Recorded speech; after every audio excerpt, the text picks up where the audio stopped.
13절까지 말씀입니다. 열왕기상 6장 1절에서 13절까지 말씀,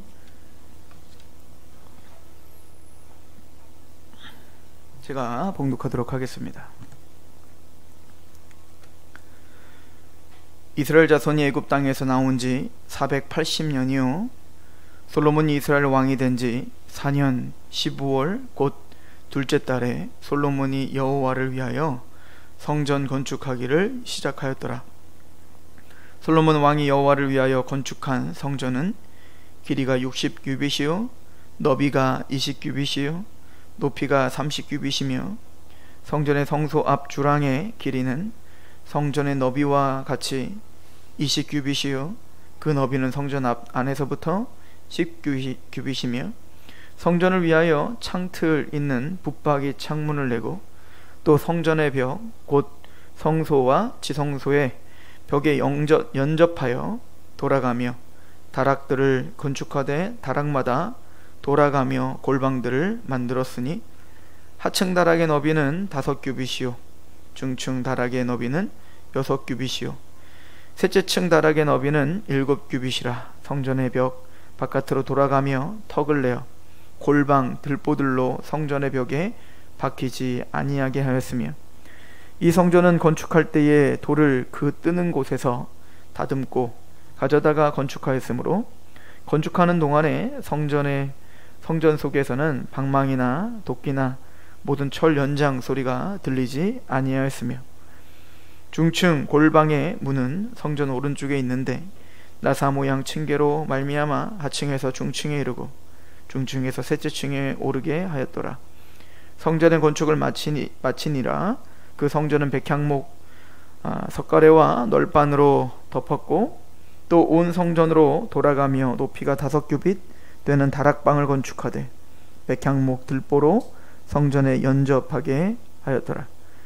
여호와의 말씀이 솔로몬에게 임하여 이르시되 내가 지금 이 성전을 건축하니 내가 만일 내 법도를 따르며 내 율례를 행하며 내 모든 계명을 지켜 그대로 행하면 내가 내 아버지 다윗에게 한 말을 내게 확실히 이룰 것이요 내가 또한 이스라엘 자손 가운데에서 거하며 내 백성 이스라엘을 버리지 아니하리라 하셨더라.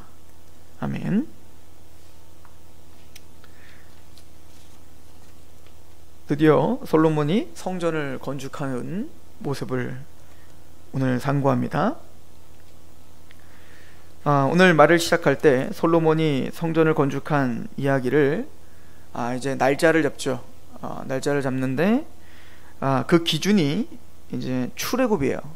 그러니까 이스라엘이 출애굽을 한 이후에 480년이 지났다. 그래서 6장 1절에 이스라엘 자손이 애굽 땅에서 나온 지 480년이요 솔로몬이 이스라엘 왕이 된 지 4년 15월 곧 둘째 달에 솔로몬이 여호와를 위하여 성전 건축하기를 시작했다라고 이야기를 합니다. 우리는 이걸 통해서 알 수 있는 것은 지금 이 성전 건축은 사실은 이제 출애굽기의 절정, 그러니까 출애굽을 한 하나님께서 이스라엘을 애굽에 있던 이스라엘을 출애굽시켜 이제는 가나안 땅으로 보내고 그 가나안 땅에서 하나님이 이루고자 하는 그 목적의 성취임을 사실은 강조하고 있는 겁니다. 그러니까 출애굽의 목적이 여기 있다라고 하는 거죠. 출애굽기 3장 12절에 보면 하나님이 이르시되 내가 반드시 너와 함께 있으리라. 내가 그 백성을 애굽에서 인도하여 낸 후에 너희가 이 산에서 하나님을 섬기리니 이것이 내가 너를 보낸 증거니라. 모세가 하나님이 보내주신 자임을 증거하는 게 뭐냐면 그들이 출애굽을 하여 이제는 광야에서, 지금 이 산이라는 건 시내 산을 가리켜 말합니다. 그 시내 산에서 하나님을 예배하게 되고 하나님을 섬기게 될 텐데 그것이 바로 내가 너를 보낸 증거야, 이렇게 이야기를 하죠. 그러니까 출애굽의 분명한 목적을 밝히고 있는 겁니다. 이스라엘이 애굽에 있었던 이스라엘이 애굽에서 출애굽을 해야 되는 목적은 여기 있는 거죠. 단순히 이스라엘의 안락함과 편안함을 위해서가 아니에요. 그 목적지는 뭐였다? 하나님께 예배하기 위해서였다. 그래서 이제 하나님의 이 말씀을 알았던 모세도 파라오에게 가서 내가 너를 왜 보내줘야니? 라고 할 때 하나님이 뭐라고 합니까? 하나님이 우리 하나님께 우리가 사흘 끌쯤 가서 그 하나님께 제사 드려야 된다, 이렇게 말하라 라고 하지 않습니까? 출애굽기 4장 23절, 내가 내게 이르기를 내 아들을 보내주어 나를 섬기게 하라 하여도 내가 보내주기를 거절하니 내가 내 아들 내 장자를 죽이리라 하셨다 하라 하시니라. 그 10가지 재앙이 있고 마지막 재앙이 이제 장자의 죽음이죠. 하나님이 너의 장자, 그러니까 사실은 장자는요 그 가정의 대표입니다. 장자가 죽은 건 가족이 죽은 거나 마찬가지인 거예요. 그래서 이집트를 다 죽일 수는 없으니까 장자들을 다 죽임으로 상징적인 선포를 하는 거죠.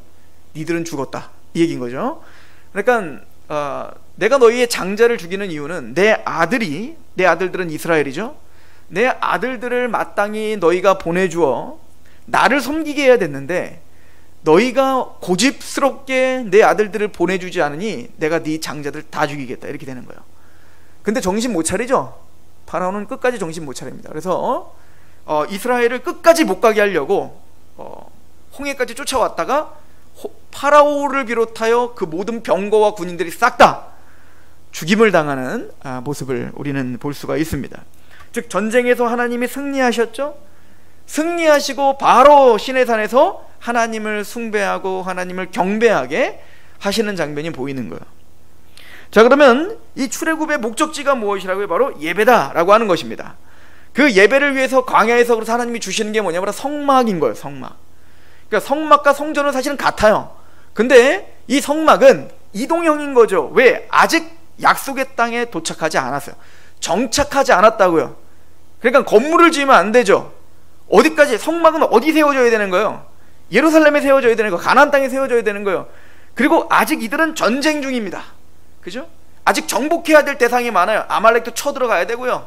이제는 그 광야에서 아말렉을 쳐부수고 이제는 그 요단강 동편으로 가서 그 동편에 있는 자들을 쳐부수고 가서 이제는 요단강을 건너 요단강을 도하하고 이제는 그 약속의 땅 가나안 땅을 철저하게 다 정복한 후에 거기에 하나님의 성전이 세워져야 되는 거예요. 그죠? 그 역사가 기록된 게 바로 출애굽기부터 시작되어 사사기, 여호수아, 사사기, 사무엘상하, 열왕기 상하가 되는 거예요. 그러니까 이스라엘 역사를 통해서 우리에게 구속의 어떤 큰 그림을 보여주고 있는데, 홍해를 건너 예수 그리스도로 말미암아 우리가 죄와 사단에 권세했던 우리를 하나님께서 구원하셨어요. 누가 구원하신 겁니까? 이스라엘이 뭐 한 거 있습니까? 이스라엘은 한 거 하나도 없어요. 자격도 없습니다. 일한 것도 없습니다. 그런데 하나님이 모세를 택하시면서 출애굽기에 출애굽을 하시면서 그 이유를 뭐라고 말하냐면, 내가 아브라함과 이삭과 야곱에게 한 약속을 기억했다라고 말합니다. 하나님께서 스스로 기억하시고 이스라엘의 그의 백성들의 신음소리를 들었다라고 이야기를 합니다. 그리고 어떻게 하는 겁니까? 하나님은 모세를 보내서 이집트에서 그들을 건져내시는 거예요. 그죠? 마찬가지로 우리가 구원받은 것은 바로 에베소서를 보십시오. 에베소서 1장에 우리가 한 거 하나도 없다 이거요. 성부 하나님이 우리를 계획하시고 성자 예수님이 우리를 위해서 십자가에 죽으시고 성령 하나님이 우리를 인쳐주실 뿐 아니라 그 힘의 위력, 예수 그리스도를 죽은 자 가운데서 살리신, 그래서 승천시켜 모든 만왕의 왕이 되게 하시는 그 힘의 위력, 이게 성령님의 위력인 거예요. 지혜와 계시의 영, 그 성령님의 위력이 우리를 하늘나라를 보게 하셨고 우리가 하나님의 복음 가운데 감격하게 하셨다. 우리가 한 거 하나도 없다 이거죠. 즉 성부와 성자와 성령 하나님이 우리를 구원하셨다. 전적인 은혜로. 목적지가 무엇입니까? 출애굽기의 목적이 바로 예배인 것처럼 찬송과 영광을 부르게 하려 함이라, 영광과 찬송이 되게 하려 함이라, 영광과 찬송을 부르게 하려 함이라. 에베소는 분명한 이 구약의 모든 그 흐름을 그대로 우리에게 선포하고 있는 겁니다. 그러므로 이스라엘이 출애굽을 하고 광야 40년을 살고 요단강을 도하하고 가나안 땅을 정복하고 거기서 사사시대가 있다가 이제는 왕정시대가 시작되고 거기에 하나님을 경외하는 겸손한 왕인 다윗이 모든 안팎의 대적들을 제거하고 정복하고 그 정복한 그 땅에 평화로운 나라가 세워진 이후에 솔로몬 왕이 와서 하나님의 성전을 짓는 것. 성전은 하나님의 궁정입니다. 성전은 하나님의 나라, 하나님의 보좌를 우린 볼 수가 없어요. 그래서 이스라엘 백성들에게 하나님이 너희의 왕이다, 하나님이 이 이스라엘을 다스린다, 너희는 제사장의 나라다 라고 하는 것을 표면적으로 실제적으로 보여주기 위하여 그 모든 이스라엘의 중심에 예루살렘에 하나님의 성전이 세워져야 되는 겁니다. 그래서 민수기에도 보면, 민수기 2장에 보면 광야에서 이제 진군하는 모습을 보면 성전을 중심으로 동서남북 세 지파씩 삥 둘러가지고 진을 쳐야 되는 겁니다. 그러니까 모든 이스라엘의 중심에는 뭐가 있어야 되는 겁니까? 성막이 있어야 되는 겁니다. 그 성막은 하나님의 임재의 장소요, 그 성막, 그 깊숙한 곳 지성소에는 법궤가 있는 겁니다. 그 법궤는 하나님의 발등상인 거예요. 하나님의 보좌인 겁니다. 그래서 고대 이스라엘 사람들은, 유대인들은요, 진짜로 법궤가 움직일 때 하나님이 그 위에, 눈으로는 안 보이지만 그 보좌 위에 하나님이 타고 가신다고 생각을 했어요. 그래서 전쟁이 나면 진짜로 그 보좌 위에 하나님이 앞서 가시면 우리는 그 보좌를 바라보며 승리한다 라고 믿었다고요. 또한 그 법궤에는, 그 지성소 안에 있는 법궤에는 하나님의 언약판이 있습니다. 하나님이 언약하신다. 또 십계명 돌판 아닙니까? 하나님의 통치하심, 하나님의 다스리심, 하나님이 말씀하시는 곳, 이곳이 바로 성막이었던 거예요. 그러니까 성막은 하나님의 임재의 장소며 하나님의 통치의 장소가 바로 성막이에요. 그러니까 이스라엘은 그 하나님의 통치를 중심으로 하여 지배를 당해야 되는 거예요. 이게 제사장 나라라고 하는 것이죠. 그러나 아까도 얘기했지만 이스라엘은 아직 정착을 하지 못했습니다. 그러나 이제 다윗을 통하여 헤브론을, 또 다윗을 통하여 예루살렘에서 12지파의 통일된 왕국이 세워지고, 그리고 우리가 지난주에 상고했지만 다윗은 피를 흘려 사람들, 그 모든 안팎의 대적들을 물리칩니다. 블레셋, 아말렉, 그 모든 대적들을 평정시켜 놓고, 그리고 모든 성전의 기물들을 다 준비해 놓습니다. 솔로몬은 사실은 그냥 손 안 대고 코 푼 거예요. 이미 다 다윗이 다 준비해 놓은 거야. 그리고 지금 솔로몬이 지혜롭게, 그 지혜로 지금 성전을 자기 멋대로 짓는 게 아니라 다윗이 영감으로 계시받은 대로 지금 솔로몬이 짓고 있는 겁니다. 역대상을 보시죠. 역대상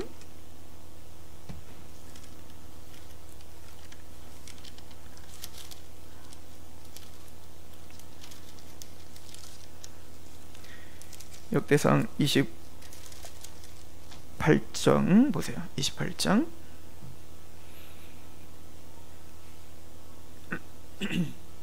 11절입니다. 다윗이 성전의 복도와 그 집들과 그 곡간과 다락과 골방과 속죄소의 설계도를 그의 아들 솔로몬에게 주고, 또 그가 영감으로 받은 모든 것, 곧 여호와의 성전의 뜰과 사면의 모든 방과 하나님의 성전 곳간과 성물 곳간의 설교대를 주고, 또 제사장과 레위 사람의 반열과 여호와의 성전에서 섬기는 모든 일과 여호와의 성전을 섬기는데 쓰는 모든 그릇의 양식을 설명하고. 그러니까 이게 지금 솔로몬의 지혜로 지금 이게 지어지고 있는 게 아니라 그의 아버지 다윗 때 하나님은 이미 영감으로, 계시로 성전의 모든 설계도를 다 주신 거예요. 그리고 그 설계도를 아들에게 주었고, 지금 솔로몬은 이미 아버지가 준비해 놓은 모든 기물들을 가지고 그 설계도대로 지금 어떻게 하는 거예요? 7년 동안 성전을 짓기 시작하는 겁니다. 그러니까 하나님이 디자인하신 거죠. 그러니까 하나님이 직접 디자인하신 건물이 몇 개 있어요. 그 첫 번째가 바로 노아의 방주입니다. 하나님이 하늘로부터 계시하신 대로 짓는 거예요. 아무렇게 지면 안 되는 겁니다. 그래서 뭐 창조과학자들이 그것을 다 그대로 만들었더니 정말로 가장 이상적이고 안정적인 박스가 되더라. 그래서 절대 넘어지지 않는, 뭐 과학이 발달하니까 그런 것도 실험하지만 그거보다 더 중요한 건 하나님이 뭔가 말씀하시고자 하는 게 있는 겁니다. 또한 하나님의 디자인대로 지어지는 건 두 번째로 말하는 성막입니다. 모세는 자기 마음대로 지은 게 아니에요. 물론 모세는 건축학을 배웠을 겁니다. 그죠? 이집트의 왕자로서 라암셋과 피라미드, 그 당시에 최고의 건축, 지금도 감히 따라할 수 없는 건축수를 그 당시에 이집트는 구사하고 있었다고요. 그러니까 아마 이 모세는 그 건축수를 다 알고 있었을 거란 말이에요. 그럼에도 불구하고 그 건축술로다가 성막을 지면 안 돼요. 생각해보면 사실은 이집트의 그 신전, 피라미드랄지 뭐 무덤 이런 걸 생각해보면 성막은 초라하기 짝이 없어요. 내가 만약에 모세라면 그런 건축술을 배웠다면 이거보다는 내가 생각한 더 지혜로운 방법이 있었을 거라고요. 그러나 그 어떤 지혜로운 방법도 거기에 곁들이면 안 되는 거예요. 바울이 어떤 철학을 갖고 있고 또 가말리엘 문화에서 최고의 학문을 배웠다 할지라도 고린도서 1장에 말하는 것처럼 나는 내 지혜로 복음을 설명하지 않았다. 오직 십자가 외에는 전하지 않았다. 왜? 내 지혜로운 말이 십자가를 가릴까봐. 이겁니다. 즉 모세는 자신의 모든 지혜와 지식을 다 내려놓고 하나님의 말씀대로만 져야 되는 거야. 그리고 세 번째가 바로 이 성전인 거죠. 성전도 솔로몬은 자신의 지혜와 더 값진 걸로 지을 수 있었겠죠. 정말 성전을 화려하게 지었던 사람이 있어요. 헤롯입니다. 헤롯.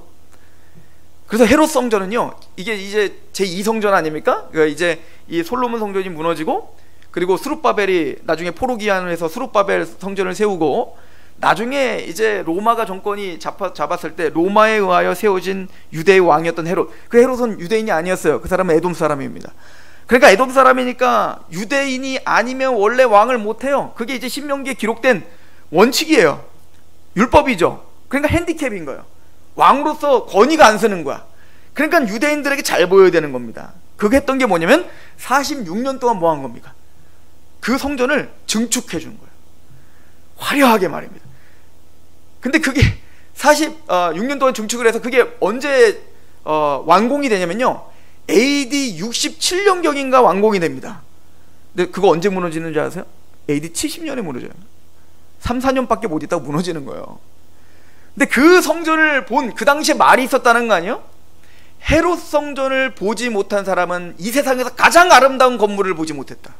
이렇게 말할 정도로 얼마나 화려한지 말이에요. 모든 벽돌 사이사이에 금을 다 박고요. 그러니까 모든 휘황찬란한 모든 것을 치장한 거예요. 그런 거 필요 없는 겁니다, 사실은. 그게 성전이 아니에요. 하나님의 설계도대로 만들어줘야 되는 겁니다. 그죠? 솔로몬은 자신의 지혜로 이 성전을 건축한 게 아니라 다윗이 전해준 계시로 받은 그 설계도대로 지금 성전을 짓고 있다. 이게 중요합니다. 뭔가를 말하고 있는 거죠. 히브리서 가보겠습니다.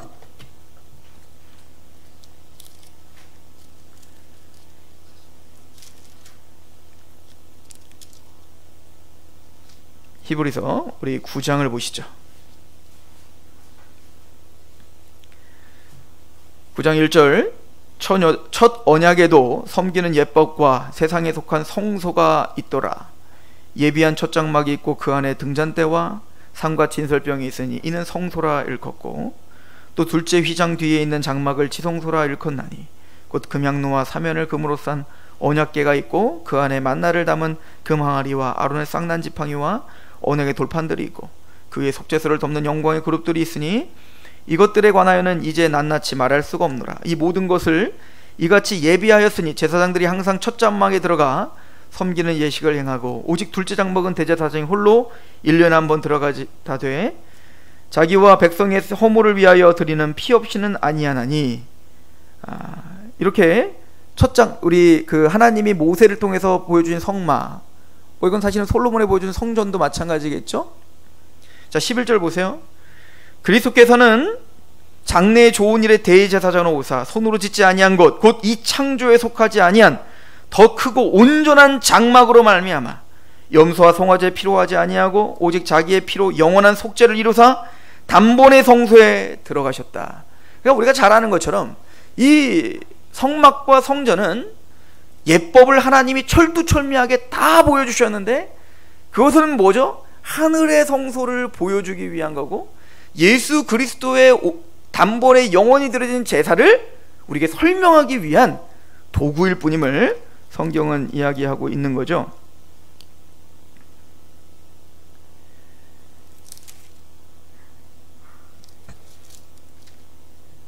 즉 우리는 이 솔로몬 성전의 건축을 통해서 또 성막의 건축을 통해서 하나님은 우리에게 무엇인가를 알려줍니다. 근데 우리가 이제 반복적으로 말했듯 성전이 말하고 있는 것은 사실은 이제 에덴 동산으로부터 우리가 좀 가볼 필요가 있어요. 그러니까 이것은 지금 솔로몬 성전을 단독적으로 살필 수가 없고 좀 눈을 들어서 창세기부터 요한계시록까지 전체가 하나님이 말하고자 하는 그 성전을 향한, 그 성전을 짓고자 하는 어떤 그 맥을 우리가 상고해 볼 필요가 있는데, 사실은 최초의 성전은 바로 에덴 동산이 최초의 성전인 거예요. 왜냐하면 성전은 어떤 곳이라고 했죠? 하나님의 임재와 교제가 있는 곳, 그리고 거기에 하나님의 통치가 있는 곳. 그러니까 하나님의 온전한 교제와 온전한 임재와 온전한 통치가 있었던 이 세상에서 예수님이 오시기 전까지 가장 그것이 합당했던 곳이 어디였냐면 에덴이었죠. 그래서 그곳은 하나님과 얼굴과 얼굴 대면하며 이야기를 나눌 수 있었던 곳이었어요. 그죠? 아담은 그렇게 하나님과 교제를 나눌 수 있었고, 그리고 선악과가 있었던 곳, 선악과가 무엇입니까? 바로 하나님의 주권을 인정하는 거 아닙니까? 즉 선악을 알게 하는 나무를 먹지 말라, 이 얘기는 뭐죠? 이 진짜 주인은 네가 아니라 하나님인 걸 인정하라는 게 바로 선악과인 거예요. 선과 악을 판단하는 기준이 너에게 있는 게 아니라 나에게 있다, 이걸 인정하는 겁니다. 근데 선악과를 따먹었다는 건 뭐라고요? 바로 선과 악을 판단하는 기준이 당신이 아니라 내 감정, 내 생각이라는 거죠. 내 경험이라는 거죠. 이게 죄인 겁니다. 하나님 말씀에서 떠나는 거 말이죠. 즉 에덴은 최초의 성전이었고, 그리고 아담은 최초의 제사장이었던 겁니다. 그래서 창세기에 쓰여지는 단어들이 굉장히 범상치 않은 단어들을 쓰고 있어요. 창세기 2장에 보면 아담을 에덴 동산에 두고라고 하고 경작하고 지키게 하셨다, 이렇게 표현합니다. 그죠? 경작하고 지키게 하셨다라고 하는 그 단어 자체가, 경작하다라고 하는 단어가 섬기다, 이런 뜻이에요. 그러니까 사실은 이 단어가 성막에서 일하는 제사장들에게 사실은 쓰여졌던 단어인 거예요. 성막에서 하나님을 위해 섬기고 봉사하다가 바로 그때 쓰여졌던 단어인 거죠. 또한 지키다는 하나님의 말씀을 지키다, 이런 단어로 쓰여졌던, 구약에 10차례나 쓰여졌던 단어가 바로 이 단어인 거예요.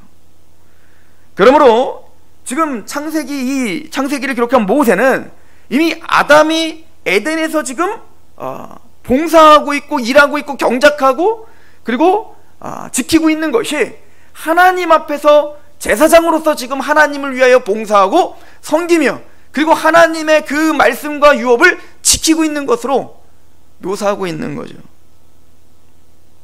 그러나 우리가 잘 알듯 죄로 인하여 이제는 그 성전에서 쫓겨난 겁니다. 그리고 그 이후로 출애굽기에 나오는 그 성전의 이야기를 통해서 우리는 보면 아시겠지만, 인간은 그 성전 안으로 들어갈 수 없다는 걸 보여주는 거예요. 우리에게 가르쳐주는 겁니다. 이스라엘에게 교육을 하는 겁니다. 그러니까 지금 뭔가를 교육 자료로 지금 성막을 쓰고 있는 거죠. 아담이 죄로 말미암아 성막에서 그 성전, 즉 에덴에서 쫓겨났어요. 그리고 하나님이 어떻게 했죠? 그룹들을 화영검으로 둘러진쳐 아무도 못 들어오게 합니다. 왜? 선악을 알게 하는 죄악이 있는 그들은 생명나무에 참여할 수 없다는 걸 보여주기 위해서 그룹들로다가 아예 막아버렸죠. 그래서 오늘 성전을 짓는 데 있어서 뒤에 보면은 그룹들을 온통 금으로 해가지고 어떻게 해요? 도금을 해가지고 그룹들을 만드는 거예요. 지성소는 누가 딱 지키게 만든 거예요. 그룹을 지키게 만드는 겁니다. 꼭 뭐를 연상시키는 겁니까? 에덴 동산을 아무도 들어오지 못하게 가로막고 있는 그룹들, 그 천사들이 그 에덴을 가로막고 있는 것처럼 아무도 그 성소 안에, 지성소 안에 들어갈 수 없도록 하는 겁니다. 그래서 오직 거기에 들어갈 수 있는 사람은 누군 거예요? 그 성전 안으로 갈 수 있는 건 레위지파, 또 그 성소 안으로 들어갈 수 있는 건 제사장, 그리고 그 지성소 안까지 들어가는 건 오직 누구밖에? 대제사장이 들어가고 싶을 때 들어가는 게 아니라 1년에 하나님이 딱 허락하신 대속죄일만 딱 한 번 들어가는 거예요. 이 얘기는 뭔 얘기입니까? 우리는 하나님, 거룩하신 하나님 앞에 설 수 없다를 보여주는 겁니다. 하나님 구별되신 분이다, 거룩하신 분이다, 이거요. 그래서 여러분들 성막을 가르쳐주고 있는 출애굽기에 보면 이제는 출애굽기의 마지막이면 성막을 다 완성하는 장면으로 끝나요. 나중에 보시면 모세가 성막을 완성하자마자 거기에 하나님의 영광이 그 성막에 가득하게 됩니다. 그럼 모세조차 감히 들어갈 수 없더라로 끝나는 겁니다. 모세도 원래 못 들어가는 거예요. 아무도 들어갈 수 없는 겁니다. 그러므로 대제사장이 뭐가 달라? 그건 하나님이 뭔가를 설명하기 위한 특별한 케이스로 들어가는 거지, 대제사장이 원래 자격이 돼서 들어가는 거 아니라고요. 이 땅에 그 어떤 대제사장도, 어떤 누구도, 모세조차도 하나님의 존전에 들어갈 수 있는 자는 없는 겁니다.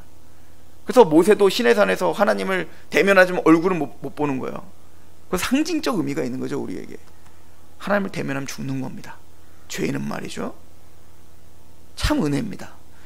출애굽기에 에덴 동산의 실제적인 신락원, 진짜 하늘 성소에서 쫓겨난 우리, 죄로 말미암아 화용검이 둘러진 쳐, 그룹들에 둘러진 쳐 들어갈 수 없는 우리. 그런데 그러면 내가 너희들을 다시 에덴을 회복하고 성전을 회복하고 내가 너희와 교제를 회복하며 내가 너희의 통치를 회복할 그날이 있을 거야. 이거를 이스라엘에게 선포하기 위하여 한 나라를 선택하여 제사장 나라로 세우고, 제사장 나라로 세우고, 그리고 율법을 주고 성막을 지으라고 하는 거예요. 근데 그 성막 앞에서도 우린 감히 들어갈 수 없는 죄인으로 출애굽기는 끝나는 겁니다. 그래서 출애굽기 다음에 바로 뭐가 나와야 되는 거예요? 레위기가 나와야 되는 겁니다. 제사가 어떻게 드려져야 되며, 제사법은 무엇이며, 정결하는 법은 무엇이며, 그렇게 레위기를 통하여 하나님의 우리를 정결케 하시는, 용서하시는, 우리의 화목제물 되시는 그 예수 그리스도와, 우리의 대제사장 되시는 예수 그리스도와 우리의 성막이요 성전 되시는 예수 그리스도를 보여주셔야 되는 거예요. 그리고 민수기가 나오는 거예요. 그럴 때 우리는 군대라는 거예요. 우리는 군대가 돼. 여러분들 에베소서가 딱 이래요. 성부와 성자와 성령 하나님이 우리를 구원했습니다. 예수님이 우리의 속죄 제물이 되셔서 구속구 죄사함을 주셨습니다.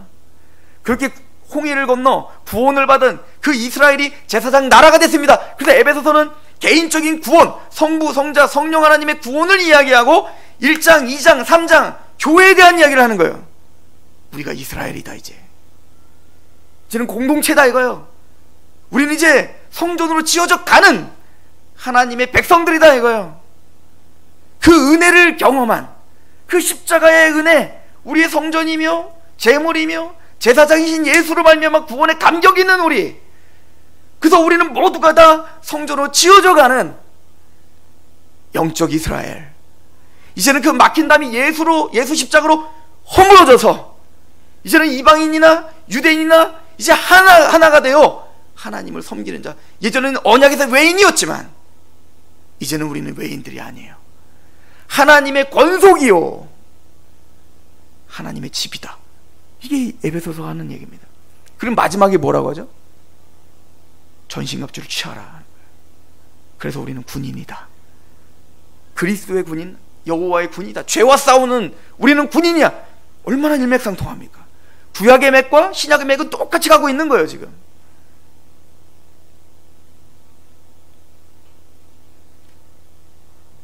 출애굽을 경험한 이스라엘에게 이제는 가나안 땅을 정복해야 될 전쟁이 준비가 되어 있었습니다. 그리고 그 정복을 할 수 있는 사람은 누구? 유다 지파 바로 다윗이 정복을 했습니다. 평화를 가져왔죠. 그리고 그 평화 위에, 그 정복을 하여 싸워서 승리한 그 위에, 토대 위에 뭐가 세워지는 거예요? 솔로몬을 통하여 하나님의 통치요 하나님의 교제의 장소인 그 성막이 이스라엘 전체 딱 중심에 예루살렘 모리아산에 세워지는 겁니다. 그죠? 중요한 의미가 있죠.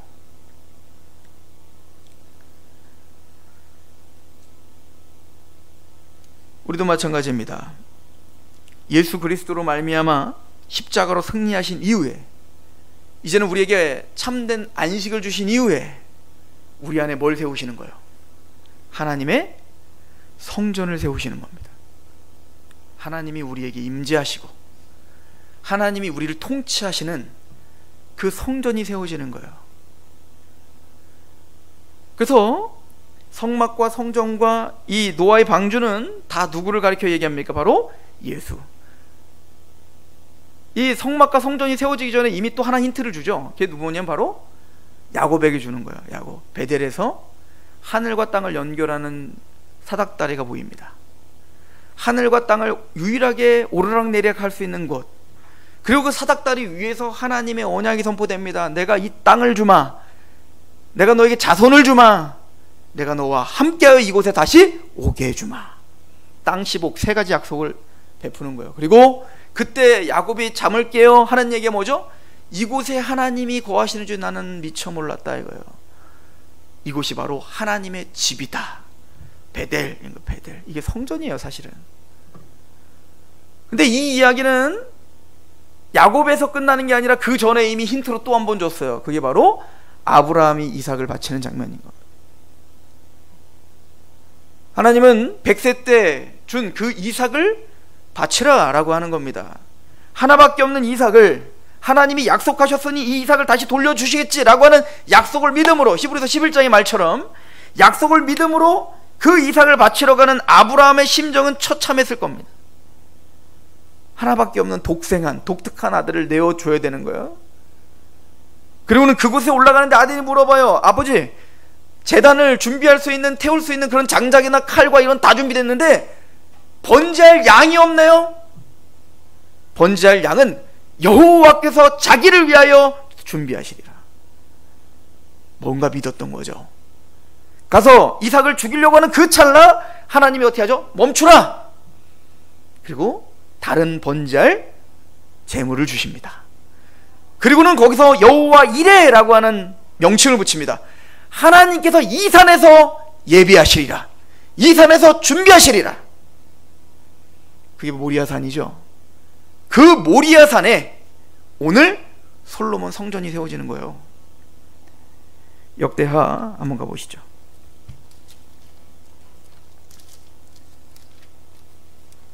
3장입니다.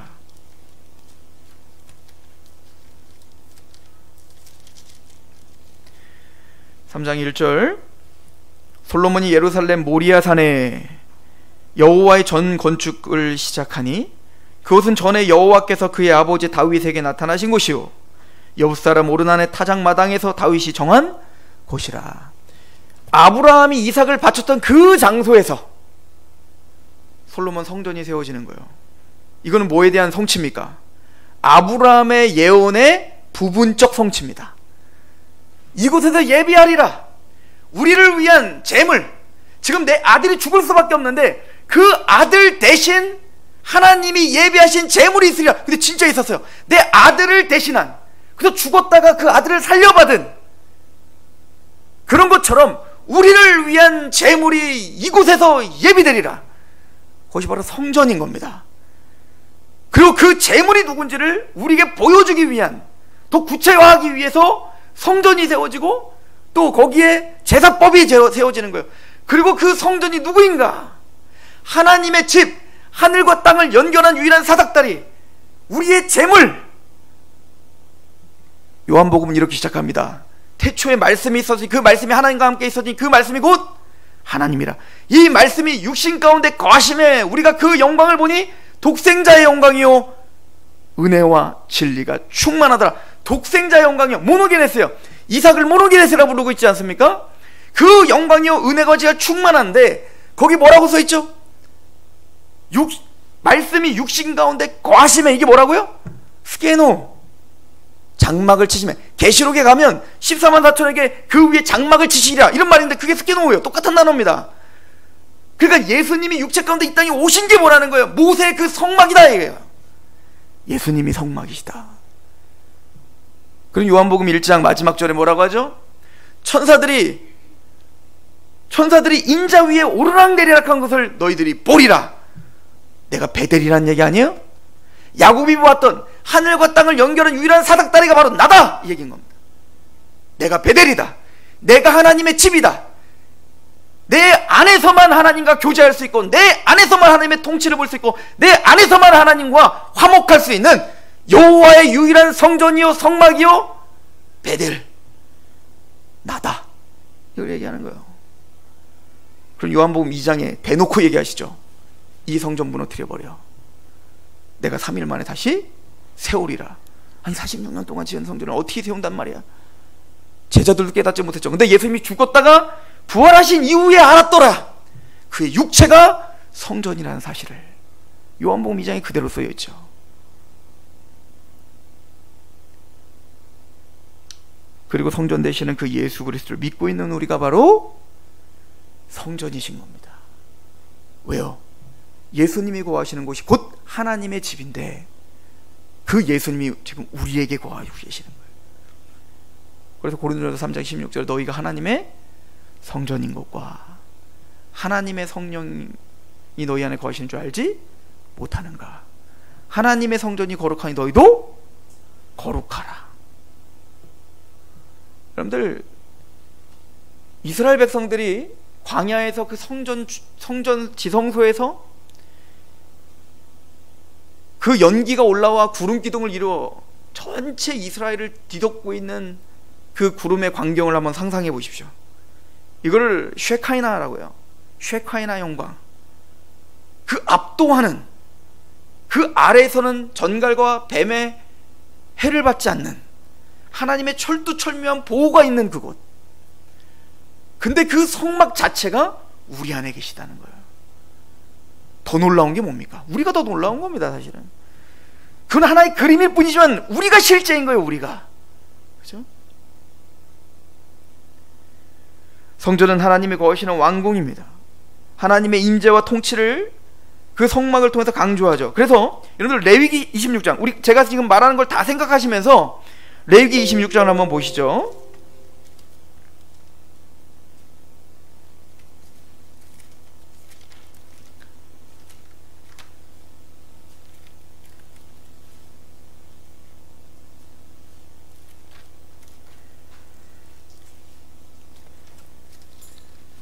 레위기 26장 1절부터 제가 볼게요.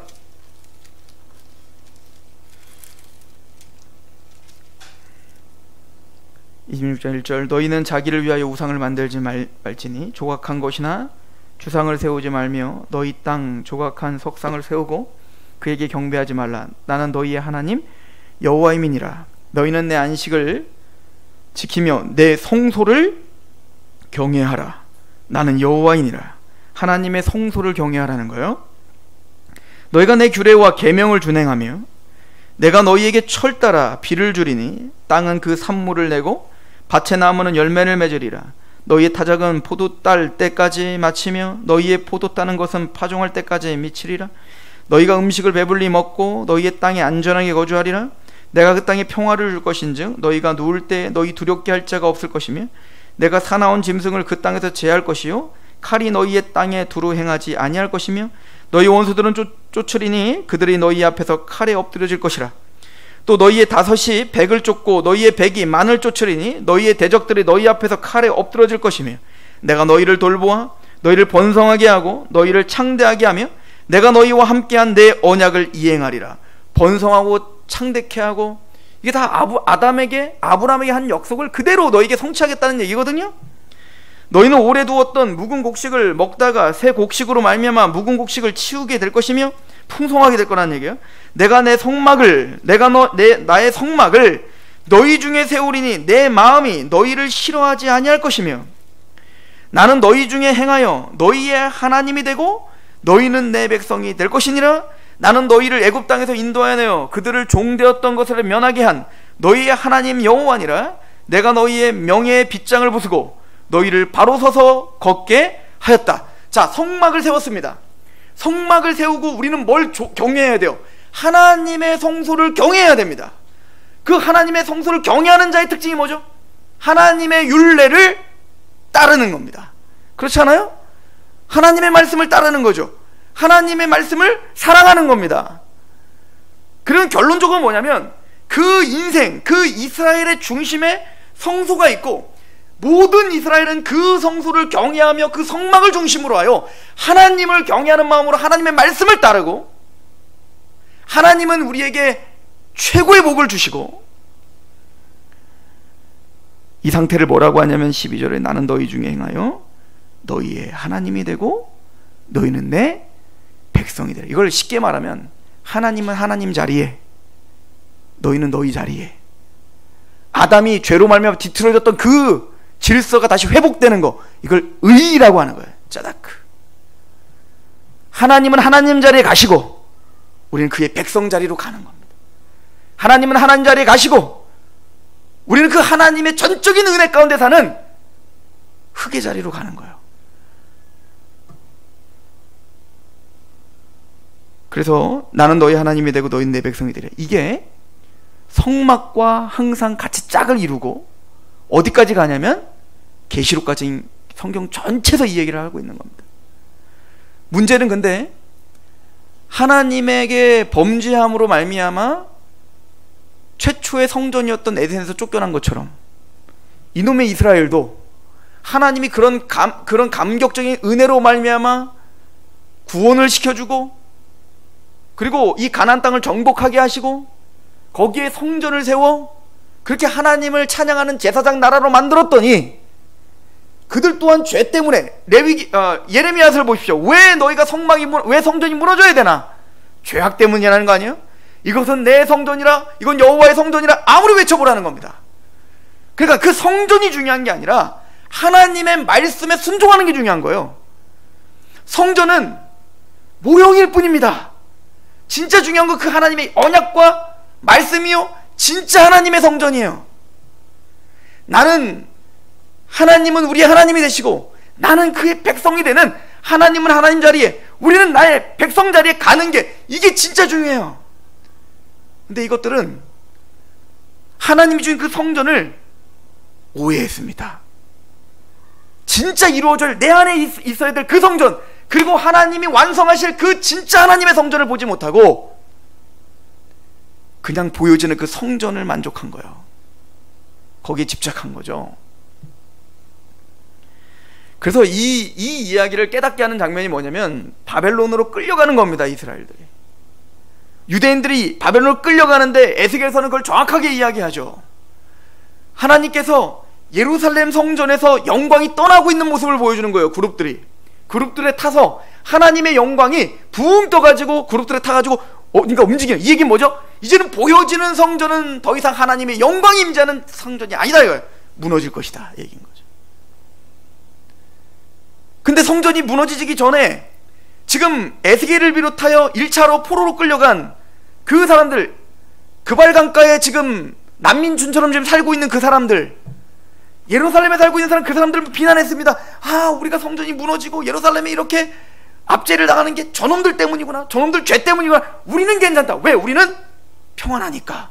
그리고 우리한테는 아직 뭐가 있으니까, 이 성전이 있지 않나, 성전이 부족이 된 거죠. 그런 이스라엘에게 에스겔서 초반에 말하는 겁니다. 웃기지 마라. 그 성전 이제는 껍데기다. 거기에 하나님의 영광이 떠나 그 영광이 지금 그발강가로 갔다, 이렇게 말해요. 지금 이 타락한 이 시대에도 남은 그들이 있다. 그들이 바로 그발강가에 지금 질질 끌려가고 있는 그 사람들이요. 왜요? 그 사람들은 회개하며 가고 있거든요. 맞습니다. 왜 우리 민족이 이렇게 됐습니까? 내 죄 때문입니다. 맞습니다. 내가 바로 죄인입니다 라고 하나님 앞에 납작 엎드리며 그발강가에서 울고 있는, 내가 참된 성소가 세워질 때까지 그들에게 성소가 되어주겠다. 성소의 의미를 알려주는 겁니다.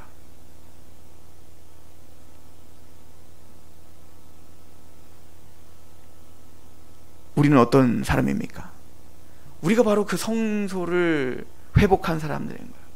죄 때문에 통회하며 내가 하나님 앞에 사실은 자랑할 것이 없는, 내세울 것이 없는 거 알고 오늘도 울 수밖에 없는 그런 심령 가운데 주님은 좌정하시겠다는 겁니다. 천국을 소유할 수 있는 사람은 바리새인처럼 율법을 다 지키고 모세의 자리에 서서 의기양양하고 있는 사람들이 아니라 창녀와 세리와 보지 못하고 듣지 못하고 걷지 못하고 나병원 때문에 몸부림치며 주님께 와 심령이 가난한 자가 복이 있나니 그들이 천국이 그의 것이에요. 여러분들이 심령이 가난하십니까?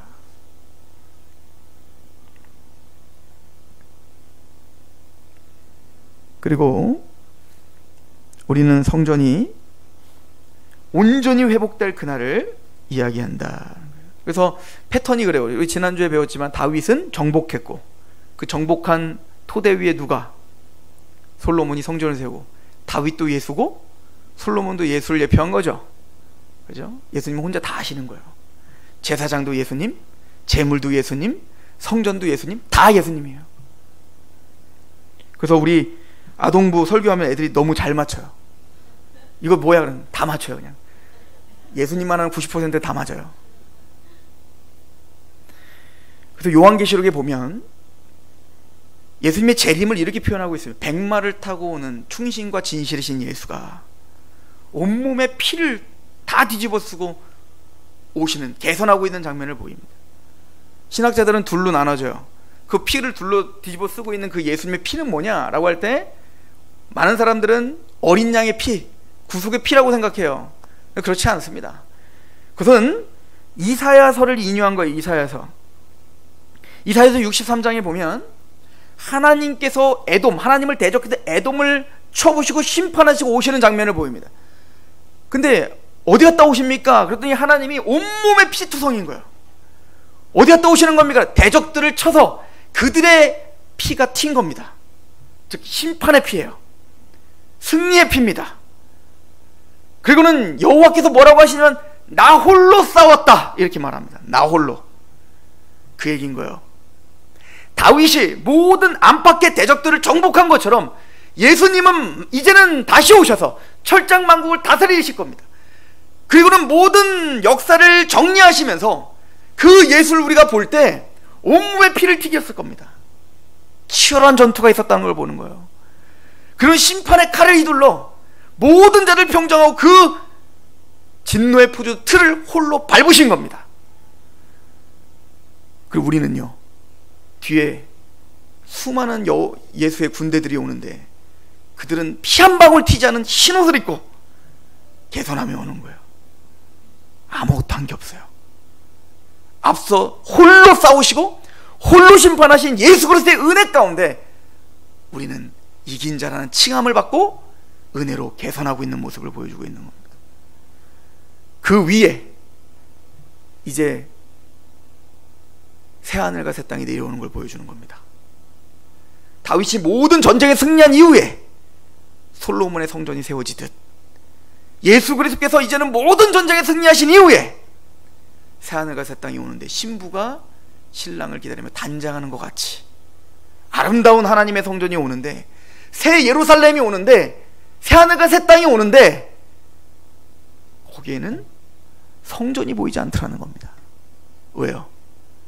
하나님과 어린 양이 성전이셨더라. 그냥 그 성전이신 예수 그리스도 안에서 하나님과 교제하며 하나님의 통치를, 온전한 통치가 있는 그런 나라가 반드시 임할 것이다. 이걸 이야기하고 있는 겁니다. 저는 이 솔로몬 성전을 묵상하면서 우리가 눈을 좀 들어 창세기부터 계시록까지 하나님의 어떤 계획 속에서 지금 이 솔로몬 성전이 지어지고 있는가를 보기를 원했습니다. 또한 그 광대하신 하나님의 계획 속에 그 솔로몬 성전이 세워지듯 오늘 이 시대에도 하나님은 솔로몬 성전을 다윗을 통하여 솔로몬을 통하여 세우시는 열심을 부렸듯 오늘 이 시대의 성전은 여러분인 거예요. 그 얘기는 다윗의 정복 전쟁과 솔로몬의 성전이 세워지듯 예수께서 홀로 십자가로 승리하시고 예수께서 홀로 우리 안에 하나님의 성전을 지어주신 겁니다.